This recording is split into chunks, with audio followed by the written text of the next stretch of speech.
Buddies ఒక రోజు నేను ఒక వీడియో రికార్డ్ చేశా, కానీ అది పబ్లిష్ చేయలేదు. అసలు ఏమైందంటే కెమెరా సెట్ చేసుకున్నా, ఫుల్ ఎమోషన్ తో 12 minutes దగ్గర మాట్లాడుంటా. ఇంతకీ ఏం మాట్లాడా అంటే పర్సనల్స్ గురించి రాగా రియల్ గా రికార్డ్ చేశా. నాకు నేను ఒకసారి ఆ వీడియో చూసా అండ్ డిలీట్ చేస్తా. ఎందుకు? బికాస్ నేను భయపడ్డాను. జనాలు ఏమనుకుంటారు, టూ మచ్ గా ఏమైనా చేశానా, ఓవర్ గా షేర్ చేసుకున్నానా. కానీ అప్పుడు ఒక రియలైజేషన్ వచ్చింది, మనం లైఫ్ లో కూడా ఇలానే చాలా డ్రాఫ్ట్స్ డిలీట్ చేస్తాం. ఎవరికైనా ఏదైనా చెప్పాలన్నా ఆర్ అదర్వైజ్ ఎవరికైనా ఏదైనా ఫీలింగ్స్ ని ఎక్స్ప్రెస్ చేసుకోవాలన్నా కూడా మనలో మనమే ఓవర్ థింక్ చేసుకుని పబ్లిష్ చేయకుండా డిలీట్ చేసేస్తాం. It is true.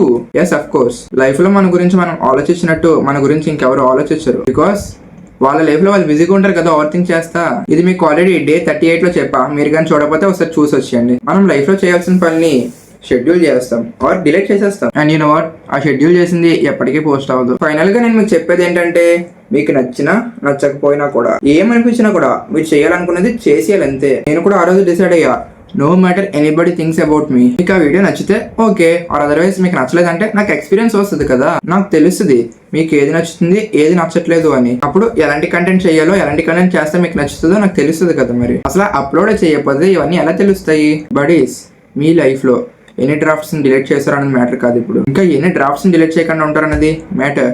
Because it is all in your hands.